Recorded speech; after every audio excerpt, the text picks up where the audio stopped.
এই জায়গায় একটা সমীকরণ দেওয়া আছে, এই সমীকরণটা সত্যক সারণী বলছে। তো সেই শিক্ষার্থী পারবে যে ধরো যে স্বাভাবিক মানে যোগ আর গুণ পারে। কি যোগ আর গুণ? শূন্য আর ওয়ান এর গুণ, শূন্য ওয়ান এর যোগ। আচ্ছা, এবার এই তোমরা কলেজে পড়ে এত বছর ধরে পড়াশোনা করে এই জায়গা এই জিনিসটা কি বোঝো নাই? শূন্য ওয়ান গুণ করলে কি হয়, শূন্য ওয়ান যোগ করলে কি হয়? তাহলে এইটার বাইরে আর কিছু নাই। তাহলে এবার বলো, শূন্য আর ওয়ান গুণ করলে কত হয়? শূন্য আর ওয়ান যোগ করলে কত হয়? নাকি আবার কেউ প্রশ্ন করবা, স্যার কেন শূন্য হলো, কেন ওয়ান হইলো? তাহলে এই এই এতটুক মানে এতটুক জিনিস বুঝতে পারলে সে সত্যক শ্রেণী পারবে। তাহলে এবার বলো, এই তুমি এত বড় ক্লাসে উঠে যদি এইগুলো না বুঝো, তাহলে কেন বলো যে সত্যক শ্রেণী বুঝি না? কোনো কারণ আছে সত্যক শ্রেণী না বুঝার? আসলে এখানে কয়টা ইনপুট? কয়টা ইনপুট? দুইটা। আচ্ছা, দুইটা ইনপুট হলে ঘর হয় কয়টা? চারটা। কেমনে বের করার নিয়ম? ওই দুইয়ের উপরে পাওয়ার এন, অর্থাৎ দুইয়ের পরে দুই। তাহলে আমরা প্রথমে হলো ইনপুটের ঘরটা পূরণ করব। তাহলে দুইটা ইনপুট হলে ঘর হয় চারটা। চারটা ঘর পূরণ করার নিয়ম কি? অর্ধেক শূন্য, অর্ধেক ওয়ান, তারপর শূন্য ওয়ান। যদি আটটা ঘর হইতো, চারটা শূন্য, চারটা ওয়ান, তারপর দুইটা শূন্য, দুইটা শূন্য, দুইটা ওয়ান, তারপর শূন্য শূন্য। এই এতটুকু জিনিস শুধু মনে রাখতে হয়। মানে অনলি চারটা যদি ঘর হয় তাহলে কেমনে পূরণ করতে হয়? দুইটা শূন্য, দুইটা ওয়ান, তারপর শূন্য ওয়ান, শূন্য ওয়ান। আচ্ছা, এদিকে ধরো আর কোনো কিছু মনে রাখবা না, শুধু এইটুকু মনে রাখবা, আর ও দেখে দেখে করবো। আচ্ছা, আমারে বলো এই সমীকরণে এ নট আছে কিনা? তাহলে এ নটের ঘর লাগবে। বি নট আছে কিনা? তাহলে বি নটের ঘর লাগবে। এখন প্রশ্ন হচ্ছে এ নট কোথায় পাবো? এই এখন লেখো নাই, আমি বুঝাচ্ছি না, পরে লেখো। এ নট কোথায় পাবো? এর বিপরীত। বি নট কোথায় পাবো? বির বিপরীত। বিপরীত মানে কি? শূন্য থাকলে অন থাকলে শূন্য। তোমরা তো ধরো কলেজে পড়ো, আমি যদি এখন প্রাইমারি স্কুল বা নার্সারি থেকে বাচ্চা ডেকে এনে বলতাম যে 4 বছর 3 বছর বয়স, এই শূন্য মানে এক লিখবা, শূন্য মানে এক, এক থাকলে শূন্য, আমার মনে হয় ওরাও প্রশ্ন করতো না, ওরাও বুঝতো। তাহলে এই এ নটের ঘর পূরণ করার জন্য কি তোমার মুখস্থ করা লাগবে? তাহলে নটের ঘর কেমনে পূরণ করতে হয়? যা থাকবে তার বিপরীত, এর বিপরীত না, মানে যা থাকবে তার বিপরীত। শূন্য থাকলে বিপরীত অন, অন থাকলে শূন্য। ঠিক একই ভাবে বি নট কোথায় পাবো?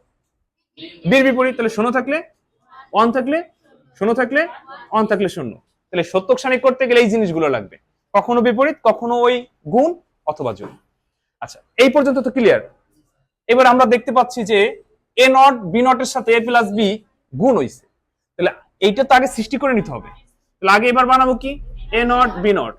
এখন প্রশ্ন সেই ঘর পাবো কোথায়? অনেকে আছে সত্যক সারণী মুখস্থ করে, ওই আচ্ছা এ নট বি নট এই সত্যক সারণী মুখস্থ কি সম্ভব? এই টেবিলটা যখন পুরো হয়ে যাবে এটা কি সম্ভব মুখস্থ করা? মুখস্থ তো দূরে থাক, পরীক্ষার হলে তুমি দেখে লিখতে পারবে না, কতবার টাকা বা কোথায় শূন্য কোথায়, মানে আরেকজনের খাতা দেখে লিখবা তাও সম্ভব না। তাহলে এইগুলো আমরা কখনোই মুখস্থ করবো না, বোঝার চেষ্টা করবো। এ নট আর বি নট হলো গুণ। তাহলে এ নটের আর বি নটের ঘর আমরা সেই ঘরে হাত দিব, গুণ করব। তাহলে এই যে আমরা কে জানি কথা বলে ওয়ান ওয়ান গুণ, ওয়ান ওয়ান গুণ। তাহলে ওয়ান গুণ ওয়ান। আচ্ছা, এবার ওয়ান আর ওয়ান গুণ করলে কত হয়? ওয়ান।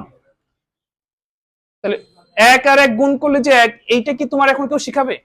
মানে এই কলেজে পড়ো, এত বড় ক্লাসে পড়ে যদি এটা শিখান লাগে? আরে কথা বলো না, ওই ছেলেরা কারা জানি কথা বলে। আচ্ছা, আবার ওয়ান আর শূন্য, একটু মনোযোগী হও পিছনে। ওয়ান আর শূন্য যদি আবার গুণ করি তাহলে কত হয়? মানে ওয়ান গুণ শূন্য। তাহলে আমরা জানি শূন্যতে যা কিছু গুণ করি শূন্য। এখন কি কারো কোনো প্রশ্ন থাকার কথা এখানে, স্যার কেন শূন্য হইলো? তাহলে তাই তো জিনিস। তাহলে এ নট বি নট কেন পড়বো না? দেখে দেখে গুণ, দেখে দেখে গুণ। আবার শূন্য ওয়ান গুণ করলে শূন্য, শূন্য শূন্য গুণ করলে শূন্য, হয়ে গেল। এবার আমরা দেখতে পেলাম যে এ নট বি নট হলো এ প্লাস বির সাথে, দেখা যায় না? একটু দেখে দাও, একটু ওই দেখতে পাচ্ছ। আচ্ছা, এ নট বি নট এটার সাথে এ প্লাস বি হলো গুণ হইছে, তাহলে এ প্লাস বি আমাদের সৃষ্টি করে নিতে হবে। আচ্ছা, আমাকে এবার বলো এ প্লাস বি কোথায় পাবো? এটা কি মুখস্থ করবো? এটা কি মুখস্থ করবো? তাহলে কি করব? এ আর বি আমরা যোগ করব। তাহলে শূন্য আর শূন্য, ওই যে বলছিলাম যোগ আর গুণ। তাহলে শূন্য আর শূন্য যোগ করলে কত হয়? এইটা কি কারো কোনো প্রশ্ন থাকার কথা? আচ্ছা, আবার শূন্য ওয়ান যদি যোগ করি ওয়ান, ওয়ান শূন্য যোগ করলে ওয়ান। এই জায়গায় একটা প্রশ্ন থাকতে পারে, স্যার এক আর এক যোগ করলে তো দুই হয়, কিন্তু এখানে এক কেন লিখবো? এটা হলো বুলিয়ানের মৌলিক উপপাদ্য অনুযায়ী লজিক্যালি অর অপশনের নিয়ম মেনে চলে।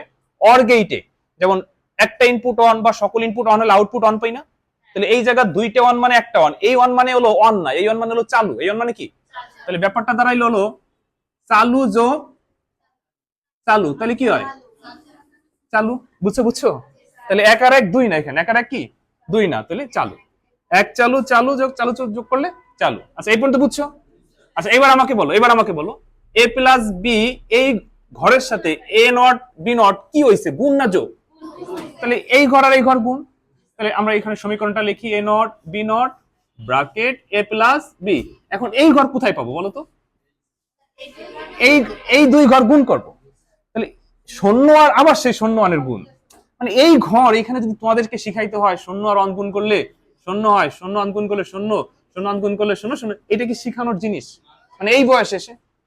আচ্ছা তাহলে এই ঘর যারা যারা বুঝে গেল এই দিকটা নাও, এই ঘর যে যে বুঝে গেল সেই ফাইনালটা করতে পারলো। কেন? এখানে এটা হোল নট আছে, ওই যে দেখো এইদিকে এই মনোযোগ, এতে যা ছিল এই নটে তার কি হয়েছিল? তাহলে এই ঘরে যা হবে এই এই মানের উপরে যদি আমি এটা নট দিই তাহলে এই ঘরে বিপরীত, তাহলে শূন্য থাকলে one one one one one. এই তো বলো বলো বুঝছো কিনা বলো? না ভিডিওর জন্যই বললো না, মানে মন থেকেই বলছি, মন তো সবার সাথে হচ্ছে। আচ্ছা থ্যাংক ইউ। আচ্ছা ঠিক আছে তুমি আচ্ছা কাটো।